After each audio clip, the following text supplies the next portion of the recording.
Hello, hello, everyone. Welcome back to StarSound Speaks. This is Irlianna Samsara and Michael Bartlett. Hello, Michael. Hello, Irlianna. How are you?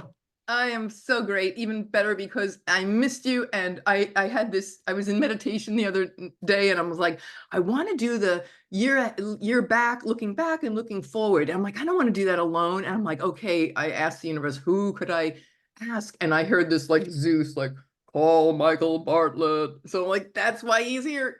Because Zeus or Divine Mother, everybody up there said, get that boy on, get him on Zoom. And then you opened your email Ta-da! and someone emailed you, right? Yeah, I You got know. like a That is so double true. answer from the universe. That was great because I was like, I haven't talked to Irlianna in a little bit. I'm going to wish her a nice, happy end of year and blessings and look forward to seeing you in the new year. And you're like, hey, want to do a show together? I'm like, oh my God, yes, I love doing shows with you. Of course I do. I know. It's like literally within the same hour of you doing that, you like your ears were burning. So we do have that connection. We do. All right. So in this podcast, which is episode 286, we're going to be looking back at 2023 and kind of all the major transits and kind of the news and the things that happened that correlated with those planetary movements. And then we're going to just a quick walk through that. And then we're going to talk about what we're excited about with 2024. Some people are like, yeah, Pluto and Aquarius, kind of scary, but we're going to just bring whatever, everything that we see, the good, the bad, even the ugly, I guess, we have to look at all of it. But we're going to do that in a very spirited way. Before I do, in case I know we've had a lot of new followers here. If you haven't met Michael, Michael is a master metaphysical astrologer. He specializes in esoteric astrology, and his website is Core Michael, C-O-R-E, coremichael.com. Yes, for those of you in the audio, I'm going to read. There's some really exciting, I didn't even know this, but again, the universe providing for all of us. Michael has some really exciting new things coming up. So before we get into that, I want to make some announcements. So Michael has, let me just bring this up on the screen. He's got two amazing events that are coming up. One of them is Introduction to Esoteric Astrology, Seeing Through the Lens of the Soul. So for those of you listening on audio, I'm just going to read this out loud. For those of you with an older soul perspective, esoteric astrology offers a more holistic approach, reflecting the dynamics between personality and soul. In this series, you will learn basic building blocks of the universe, the rays. The rays are always very important in esoteric astrology, as well as the higher octave expressions and reasons for the planets, signs, and aspects. Michael brings a wealth of information, experience, and wisdom he weaves into his presentations. You'll find that out today as we talk. Traditional astrological awareness is helpful to understand esoteric astrology, but not necessary. So if you're if you're a beginner, you won't be lost. Classes are via Zoom. It's $350 US, and coremichael.com/events/events/ will take you right to that page. And that's happening on the third Thursday of the month, starting in February, late February, February 21st, March, April, May. And so you can go again, Mountain Time, 7 to 9 p.m. Mountain Time. And then there is a basic course, Astrological Essentials, the who, what, where, and how of life. And this is a great introduction to the astrological basics of planets, signs, houses, aspects. Michael's master metaphysical astrologer, wealth of information, experience, and wisdom weaved into this presentation. This is about the building blocks of astrology. Previous experience in astrology is not necessary. You're welcome to participate. It's encouraged, right? So it's a dialogue between all participants. Course size is limited and will be offered via Zoom, and that's $250 US. And then again, just go to coremichael.com. Coremichael, Mercury retrograde. It says here coremichaelcom.com, but it's actually Oh, right. Thank you so much. Yeah, it should be Cormichael.com. it takes a village. Oh, how funny. Yeah, thank you. Coremichael.com. Right. You had it right the first time. Yeah, Oh, I yeah. did. Yeah. Coremichael. Yes, Most of that time. coremichael.com. Unfortunately, it wasn't a hyperlink. You're right. I misspelled my own email address the other day and people were like, what happened? I was like, Right. Mercury retrograde starts again. and that is happening on the Thursday, the fourth Thursday of the month. So that'll be starting late January. It starts January 25th, and it goes through early April. And so, yeah, that's that. So I just wanted to, call your attention Thank to you. that, as well as I also want to say I am going to be doing, for all of you who are interested, I decided to do a charity webinar starting on this Tuesday, and it's going to be about a deep dive into 2024, the year ahead, and 100% of the donations will be given to charity, and I'm probably going to give them to Doctors Without Borders for humanitarian aid. And so Michael and I are going to talk about highlights and like an overall general, but then we're going to do that deep dive in the charity webinar, and that'll be on 7 p.m. Eastern time on Tuesday, on the full moon, the day after, literally right in the full moon, fullness, and that'll be on Tuesday evening on December 26th. So it'll be roughly 7 to 9 p.m. That'll be Eastern time. So anyway, if you're, if you lost your job and you don't have any money and you can give $1, that's fine. Just go to my paypal.com, put in Irlianna at StarSoundAstrology.com, whatever. Divine always provides. The energy of giving is given back a million times. So we all are welcome. And you can also get a recording. If you hear this conversation, today's broadcast after the fact, you can always, again, just make that donation and we will email you the link. And the other thing I want to say before getting started is I too am felt guided and asked to do some more astrology lessons. So I'm a big believer in promote everything and everyone that is bringing light to this planet. And, you're with Michael, you're with me, you're with both of us, you're with neither of us. It does, whatever it is. So we'll be starting those in probably sometime in January. I don't have the date figured out, but if you just zip me an email, Irlianna at StarSoundAstrology.com, I'll clue you in. So, okay, here we go, 2023. Well, looking back, what would you like to talk about with Saturn? Saturn ended its 5 years in heavy duty Capricorn and Aquarius and finally went into breathable, the whale coursing through the oceans, Saturn in Pisces. What would you like to say about that, Michael? What's so funny? I mean, I remember being on the show with you for when Saturn went into Pisces, and I actually ended up being on, I think, 3 or 4 other people's shows about it because I actually have Saturn in Pisces at 3 degrees. So I'm right in the middle of my Saturn return at the same time. So it's so perfect and so hilarious because it's like so prescient and so present for me. And I'm an Aquarius. So that Saturn moving out of Aquarius is really important because it rules Aquarius, as we know. And then moving into that watery, deep realm. I mean, for me, it just evokes so many things. I think of ancient wisdom, like esoteric teachings, learning things, the sponge at the bottom of the ocean that's absorbing things, making us aware of what we're doing to the planet, right? Climate changing, being aware of the limitations and the issues that we're dealing with. I mean, the weather that we went through this year was just, Oh, I God. hate to say it, like nothing we've ever seen before, but I think we're going to be continually saying that probably until you and I are dead. I'm sure we're going to be saying, wow, we never thought we'd see this. I think that's, part of this thing of going into this territory, right? Of the Saturn and Pisces is these new, these new forms of, or new structures, I would say, right? New spiritual structures and bringing the spirituality through, but also witnessing the seeming separateness, right? I mean, because Saturn gives us this is the idea of illusion. I mean, of boundaries and structures, and Neptune. I mean, sorry, and Pisces is really about this illusion. So, I mean, what are our illusions about things? What illusions are being crashed for many of us, right?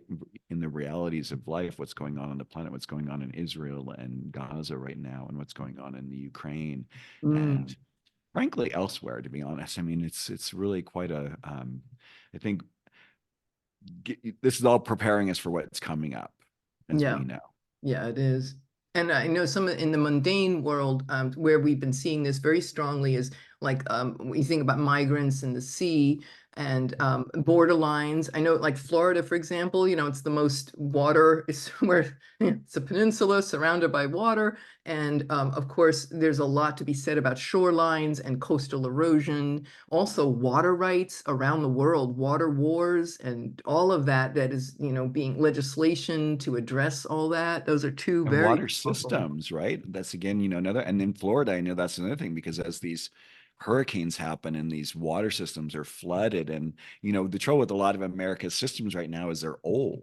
And so the other thing that's really neat to seeing this, like Biden's plan of putting money in for the infrastructures. I think that's a really good Saturn Aquarius going into Saturn Pisces, creating the structure that's going to be able to, because it's been, basically since Roosevelt's New Deal period, when a lot of these old roads and bridges were placed in the first place. I mean, those are, we're talking 100 years at this point. You have to like, yeah, the update, what is old and what needs to go. And also on a, the other note I want to say before we go into Pluto is, that whole scene about we're dissolving our belief structures, but also going back to belief structures, but also we are looking at given that is collapsing, what is the ideal structure? What is this, how would we want our reality to look? How, in the highest way, in the most beautiful, we think of Neptune and, with that Piscean idealism and being careful of fantasy and delusion, but also saying,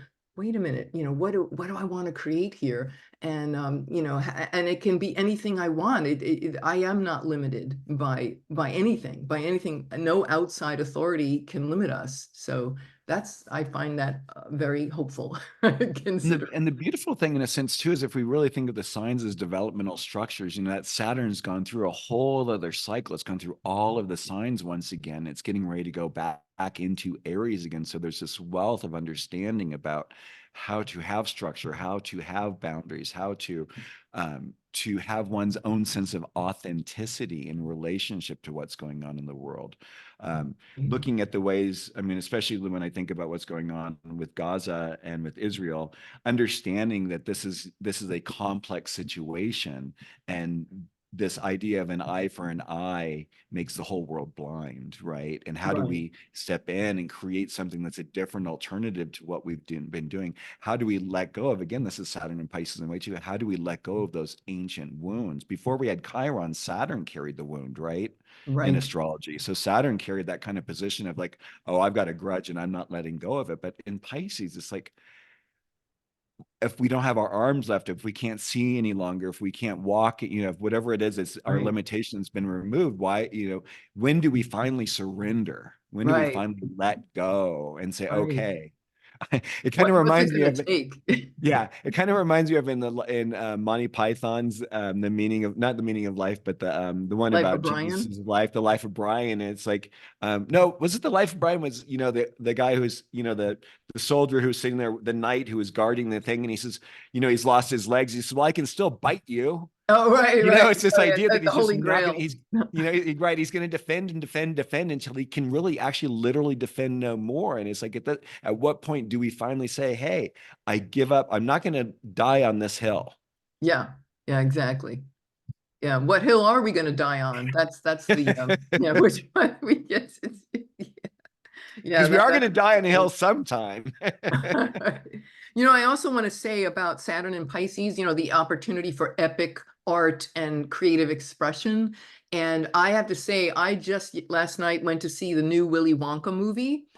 I just needed to, something like, I don't care if it's even mostly a kid's movie. I didn't read anything about it. I just knew it got good reviews, but I heard that, but I didn't read anything. And I just needed something to just, decompress. And I got to tell you, that thing is stunning.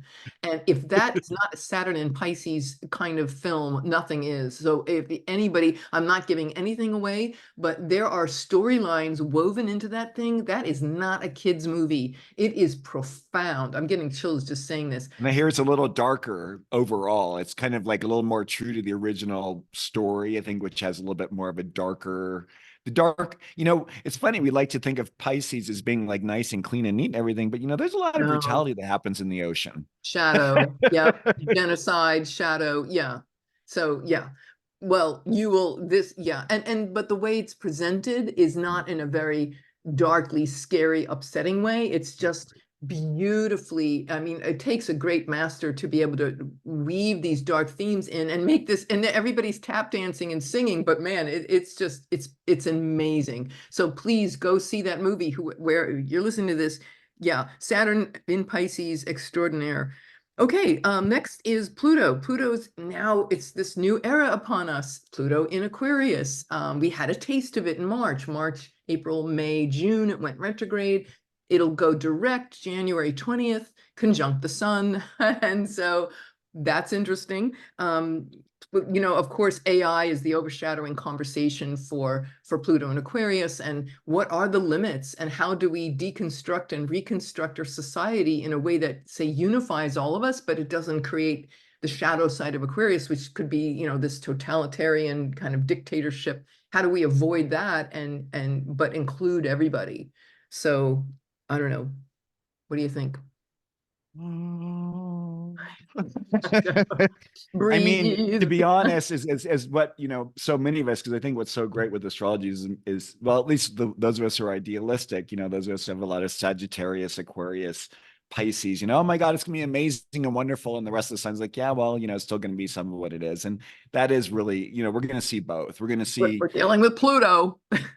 and the dictatorial part. I mean, we're really seeing that going on, right? I mean, when we look at how I wouldn't call Netanyahu a dictator, but I would call that fixity of idea and that fixity of how one goes about doing things to be along the lines of a dictatorial thing. And then if we look at Putin, and if we looked at, oh my God, I'm really so bad at names, but the North Korea guy. I mean, the other thing with a lot of these guys is they also have Pluto in fixed signs themselves. So as Pluto moves into this Aquarius, it's going to be really activating them. And even the interesting thing when Pluto shows up in our personal charts is that we can perceive things as threats when they're not really threats, right?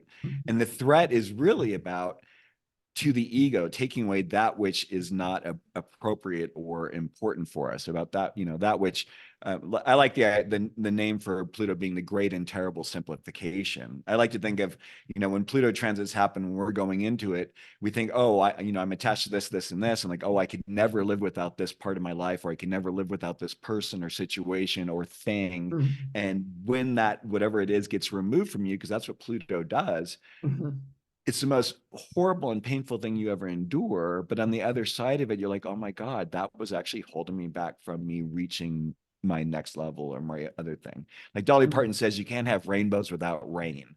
The truth is humans love suffering. And I'm sorry to say this, but I mean, the whole Buddhist teaching is really based on this. If we can get rid of suffering, but the truth is, I think it's one of the only ways us humans learn. And Pluto really shows us the particularly expressive way in which it can remove that. And it's interesting now that Pluto's doing this vamping, going back and forth, right, between that 29 degree of Capricorn and that 0 degree of Aquarius.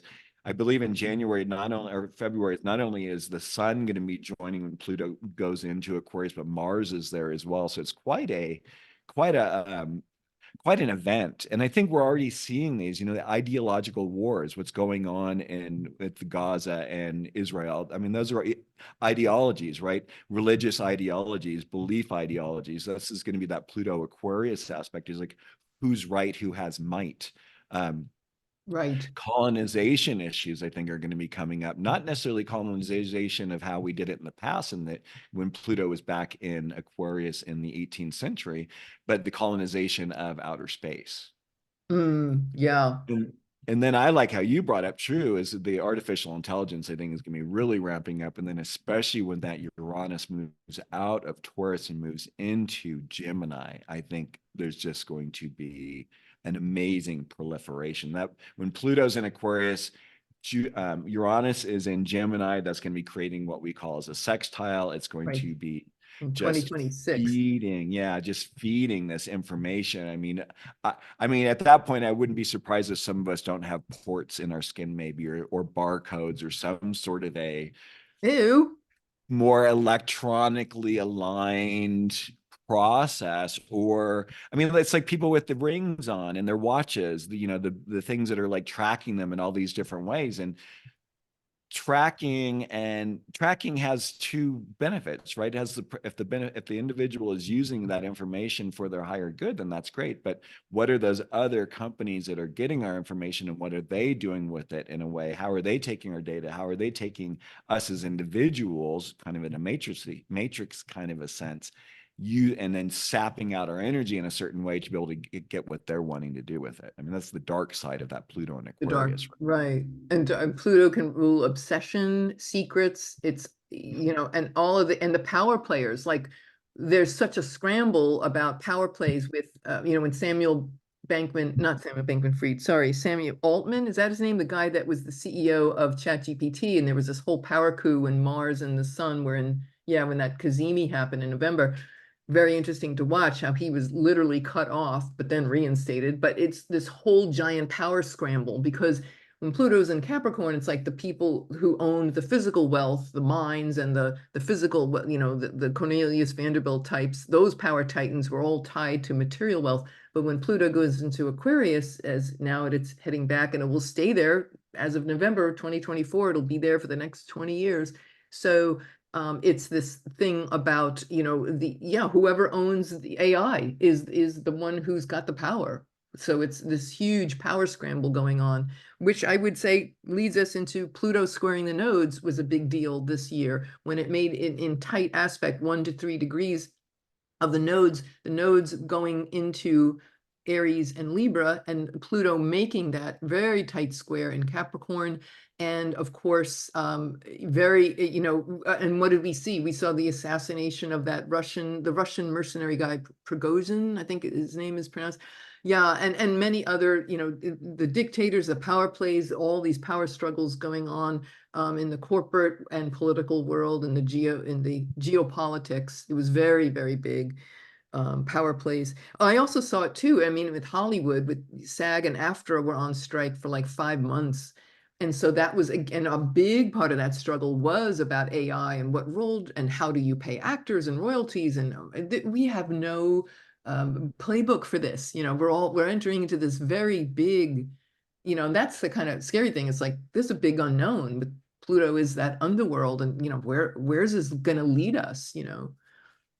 Right. And it also fits in when you talk about that because of the great mutation that occurred last year or the year before when Jupiter and Saturn now begin to make their, now all their conjunctions will be in air signs, this is now also preparing for us. But yeah, getting away from the idea of physicality and moving into these abstract ideas. I think cryptocurrency is really going to obviously become something, maybe that will finally come through. The nice thing with the Pluto going in, in the Pluto aspect between Capricorn and Aquarius is we both are ruled by Saturn. So there's going to be some sort of a Saturnian, like you said, the power aspect thing that gets played out. Whenever I see Saturn and Pluto, especially in individuals' charts, I always think there's going to be some sort of an authoritative standoff power trip with someone. Like if in your work or in your, whatever it is, wherever it's showing up in your chart will basically show where that part is. So, and that's kind of what it is now, because this big thing, I think that one of the biggest aspects with this Pluto and Aquarius is how do each of us own our individual specialness and see our part as a greater whole. Right. Because Saturn can get so fixed. Like I like Aaron Sullivan's statement of Aquarius. It's this idea of the smaller the idea, the more petty the Aquarian, the grander the idea, the more grand idea the Aquarian can be. And stepping into that place of it. And the nice thing is the Aquarian has that Uranus, so it can actually take what came before if it understands what that Saturn, how that Saturn has made it work and what the foundation is, and then go, hey, how do we evolve this? Not throwing the baby out with the bathwater, but saying, hey, maybe let's just take out half the water and let's put in this other kind of water in it. But understanding that there are different ways to do things and go about doing things, that's really the innovation. And one of the great gifts I think Aquarius has is the 30,000-foot view. Yes. I like to call it the periscope.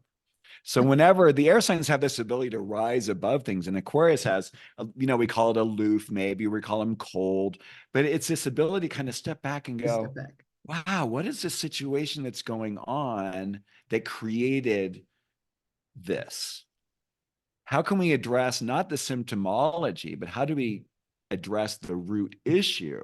Because that's what Pluto wants to do, right? Pluto wants to get down into the nitty gritty. It doesn't want to just go, oh, I don't like those flowers, let's just cut off the flower parts. No, it's like, we're going to go down into the roots. We're going to remove it from the roots. Yeah. Fundamentally, radically address transformation. Yeah. Right. And what's the old saying? I think it's an old Vedic saying, may you live in interesting times. Oh, is it? We're in Kali Yuga. We're in Kali Yuga time now. This is, the dark. this is really a transition. And so for many of us, I have to admit myself, I'm going to be 59 next month. And I have to admit that I'm really jealous of my friends in their 80s and 90s who are taking off because, it's not going to be easy going forward. But I also know that we all signed up for it and there's a lot of work that we need to do. And I think as long as we can remind each other of our humanity, right? That's the key with Aquarius, how to remind ourselves of our humanity as we go through this transformative process as that caterpillar moves into the chrysalis, right? Because that's what this is kind of doing. We're getting into this chrysalis to become butterflies. Yeah, yeah. Yeah, Some with of us. Pluto, I think of Pluto as metamorphosis. So yeah, definitely very deep, deep. These are the questions we started and then we're going to be taking with us through next year. The last thing about 2023, Venus going retrograde in the sign of Leo, very late degree, 28 degrees of Leo, coincided with the weekend of Barbenheimer, Barbie and Oppenheimer, which are, I wouldn't be surprised if Barbie got an Oscar nomination. It was that good. It was a very deep existential ride. It wasn't the little Barbie, confectionery, even though it looked like that, right? The whole Venus archetype of this sweet, shallow, glamorous, vanity looking surface. But then, that Greta Gerwig, fabulous director, took us really deep and had us ask these really profound questions about our existence. And Billie Eilish's incredible song, what am I made for? What was I made for? And that haunting melody. So yeah, and of course at the same time that was going on was the SAG-AFTRA strike and defining our worth for sure. Venus is also about our self-worth and our agreements with, what agreements are we in Leo? What agreements are we loyal to? What kind of soul agreements? What kind of artistic agreements? So yeah, a lot of great playing out. Now at the end of 2024, Mars is going to go retrograde in Leo. So first we had Venus this past year. Mars retrograde won't happen till the very end of, I think, December 6th. So it's a year from now. It'll spend a lot of time, like 7 months or something in Leo, where, not 7 months, sorry, no, when I'm screwing up it ends in 2025. I don't have the exact date, but I know because it slows down and it stops and it retrogrades and it'll be a very long haul in Leo. So we're going to be examining loyalty and agreements, loyalty and creativity. But with Mars there, it's going to be about what is our passion, what is our focus, what is our drive, where are we driven, and what goals are we setting here? So yeah, that should be a very exciting ride. Anything you want to Well, say the other about things got really introduced well is, I mean, the whole Taylor Swift, Eras Tour, wonderful right? aspect that went on with her tour. And then also what happened with Ticketmaster and her. I mean, Right. some of these, it's very interesting because Meltdown. the other thing that's coming down is the 99% versus the 1%, right? And so we would, many of us would probably consider Taylor Swift to be in the 1%, but in the ways in which she has to deal with Ticketmaster and everyone else has to deal with Ticketmaster, right? So here's this other idea of this Saturnian, Capricorn going into Aquarius. Is this the right kind of business? Is this a monopoly? Is this taking advantage of people? And yes, oh my God, you buy a ticket, you think you're paying $25, and when you get done with it, it's $150 because of all the little hidden fees they charge you. I'm making an exaggeration, but it's Yeah. along those lines. And so for her to point that out, and she actually that's the idea of this empowerment of the individual, right? She's an individual of many artists who have been taken advantage over the years, and this is one of many. And all the artists who have their shows, they sell their tickets for a low amount, and then the scalpers are making 2, 3, 4, and 6 times Times the the amount. amount. Kate Bush actually, for those of you who know her, she did a really phenomenal way of tracking every single one of her tickets that she sold in England, and you can't resell them. The person who bought the ticket is the one who has to actually come in and do it. And I thought that's a really great way to ensure that things are Great taken care of solution. properly. Yeah.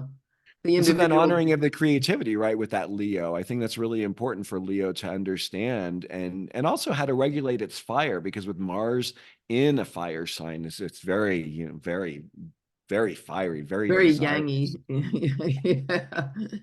Yeah. Nobody's gonna, yeah, and also Mars ruling, that's the other thing, the eclipses moving into this year, the eclipses continue in Libra and Aries. So when you said about Mars and yeah, like I'm not gonna stand for that. That's not something that works for me. I think that's a great solution. I hope more artists take on what she just did with Kate Bush. Yeah, because that's the individual, that Mars North Node, the individual standing up and going, no, that way of doing business is no longer it's not going to work. And you know what? I might lose you, South Node Libra.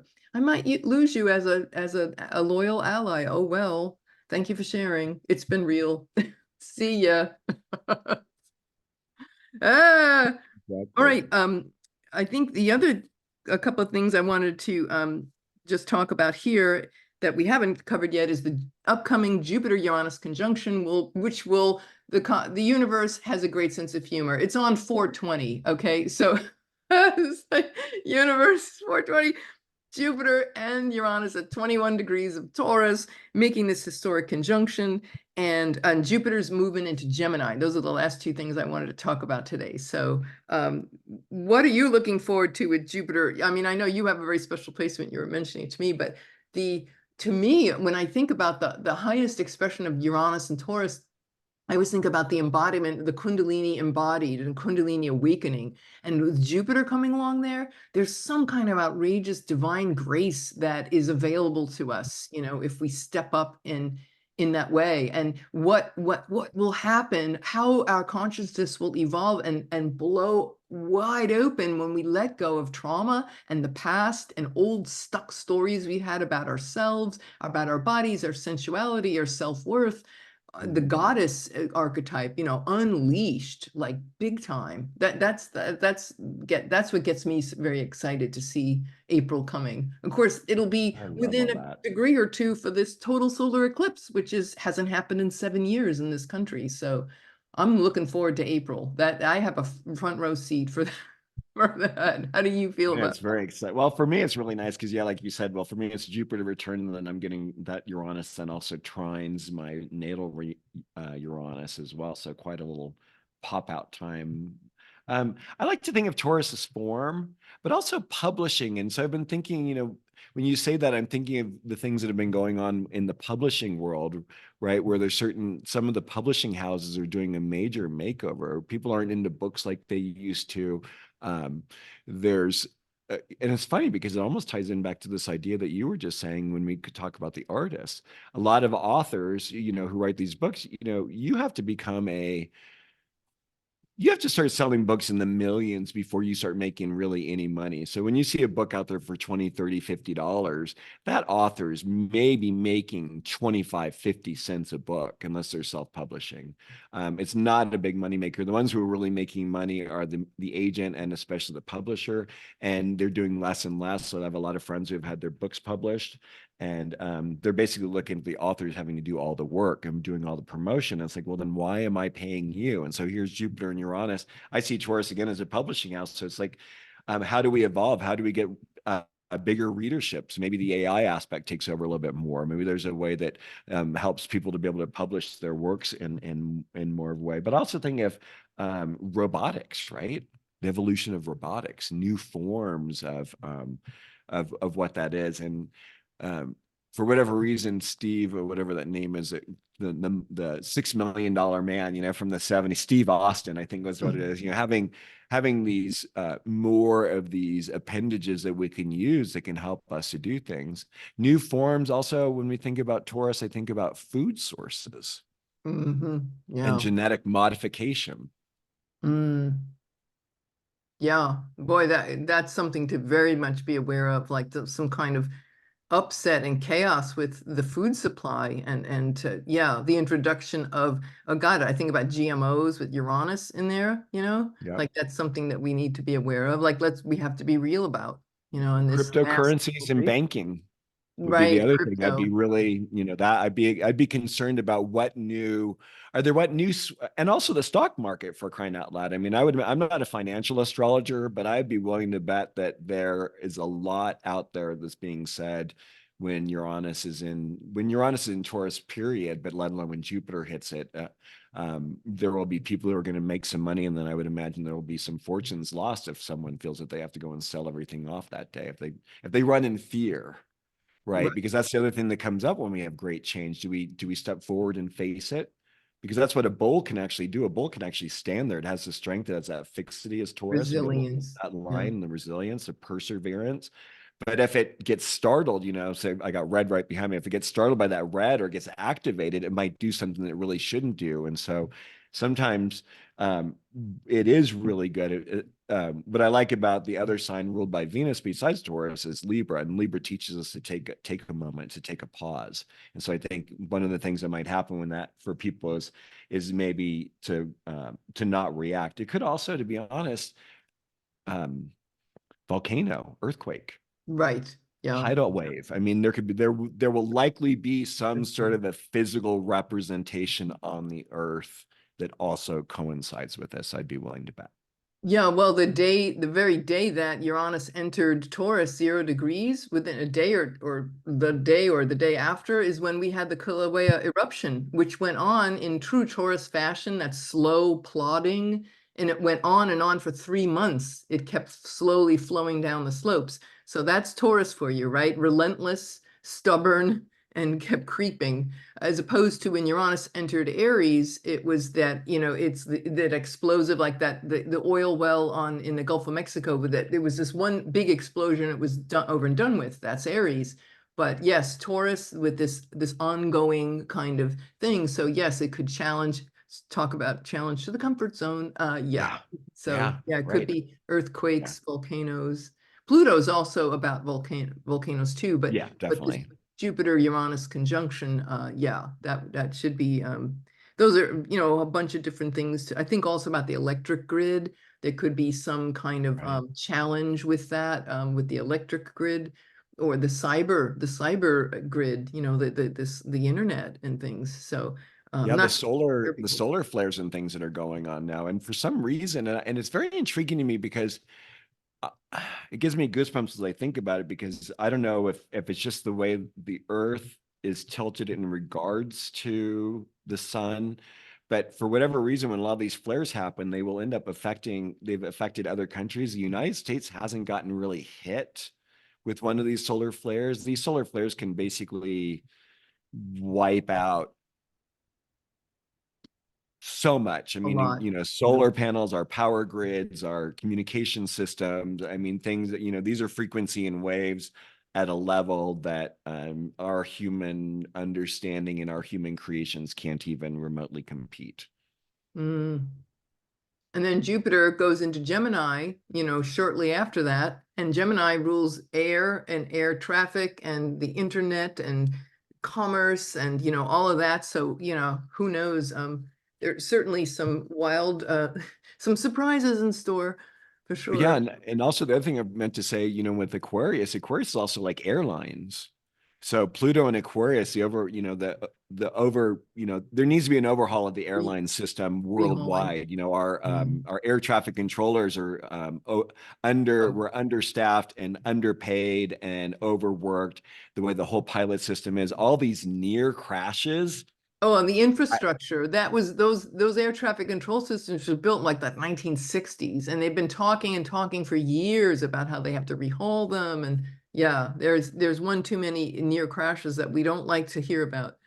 Yeah, Yeah. and at this point, it's like at a certain point, I mean, they're like little warnings, right? And we've been really lucky. We haven't, I mean, I remember being a kid and it just seemed to me like every year or every 6 months or something, there was some sort of a crash. I grew up in the Bay Area and I remember my grandfather taking me to one of the airports and showing me one of the planes that got hit, and it had like, it was half the plane, like, or something. And it's like, we haven't had that sort of an experience for a while. I mean, I think the last thing was, when the guy had landed in the Hudson River, Right, but right. people survived.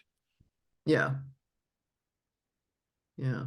And that weird thing, the guy from Russia who got on in Copenhagen and It flew somehow got on the plane without a ticket, without a and they're going to passport or prosecute him. Like, well, why are they prosecuting him? He just walked on, and all those other people who didn't do their jobs, a up whole bunch until of that people point. did not do their jobs. The guy flew halfway around the world without a passport or a ticket. It's pretty brave. Yeah, that's pretty amazing. All right. Well, yeah, that wraps up our little chat for today. If there's anything else you wanted to share or say, but yeah, I feel I think just overall feeling, what is your feeling? Great transformations, great breakthroughs, but being, what's the word that's coming to me? That, I don't want to say cautious, but aware, and just I think this feeling of authenticity, about being real, being that this is not about foo-foo la la, everything's wonderful and peachy keen, all these great opportunities. Of course, we want to emphasize that part, but we also have to be real and factor in, who are we if we do have a volcanic eruption or an earthquake or something, and what is it going to take? How do we maintain this calmness in the face of all of these earth changes and societal changes? Well, Yoga, when you say prayer. that, what I'm struck by and what hits me right away is what happened in Lahaina in Hawaii on Maui, and the absolute amazing level of devastation, and then not only the grief and the pain that comes through from losing on that level, but then what I'm seeing that's kind of exciting is they're saying, okay, well, we need to redo this, but how do we redo this in the way that's right? Yeah, How do that we do this in honor a way where the people. water rights are taken care of properly? How do we do things in the right for the native peoples are being taken care of properly, where there aren't outside individuals who have billions of dollars who can just buy up literally sections of neighborhoods without even thinking of it and displace even more people? How do we make sure those sorts of things happen? And I think that's, those are the things that give these opportunities is that that work. I mean, I can go off on a whole other tangent with that just downloaded in my head, but but I think the important part is yes, and then that brings forth the idea of community. Like, how do we help support one another? Because at the end of the day, all we really have is one another. Exactly. Yeah. And that horrific tragedy, which is still ongoing, with the people grappling with places to live and how to Yes. live one's life when you have nothing but the clothes on your back. But what that has fostered in that pain, and what has come forth, is a level of community that has never been seen before. And so yes, that could be to look at how they have come through and the strength that that has given these people is, certainly very admirable, if nothing else. And when And you say that, kind of great. reminds me, and this is the idea, like what we opened up with in the beginning of what adversity does, and Dolly Parton's quote of "You can't have rainbows without rain" is when we think of what happened in New York City after 9/11. New Yorkers actually started looking at one another, they started interacting with one another, they started having community again. It created a whole transformation in the way the city livers lived. And I think about the Willy Wonka movie, which you haven't seen it yet, but there is a big so much of that I felt about the young people who are saddled with debts, student loans that are insane, nothing like we when we went to college, just in this level of this feeling of no hopelessness. And this is a huge teaching on the power of the human spirit in the face of unbelievable. I mean, the brilliant screenplay and really well delineated about levels of hopelessness, and when life keeps smacking you in the face, and who are you and what will it take to transform, is just, yeah, it's just phenomenal. So I think going into 2024, that is definitely a movie that we all want to see. I can't say enough good things about it, and I hope you all watch that. Beautiful. So Well, thank you for having me on again, Irlianna. Such yay. a great time. Thank you, and wishing a wonderful, happy holidays and everyone else out there. Thank you Oh, so much. yes. Yes. And we will see you again very soon in 2024. Yay. Again, coremichael.com is Michael's website. And he also wrote, is it like the guy doesn't do anything, right? No, he's right. Astro Theater is the most fun little book. I love it. I have a copy of it. And Astrological Mavericks, What Does It Take to Change the World, which is like every astrologer should have this. It's a great desk reference. So that's also, books for you as well, as books and lessons, and yeah, all kinds of good stuff. All right, my dear. Well, all right. Thank you so much. And for everybody else, we'd love to hear from you. So do like, share, subscribe if you find this content useful. I love hearing from you all, of course, as always. And we will see you soon. Okay, much love. This is Irlianna Samsara, StarSound Speaks, StarSoundastrology.com, and core Michael Bartlett saying aloha for now. Okay, bye, everybody.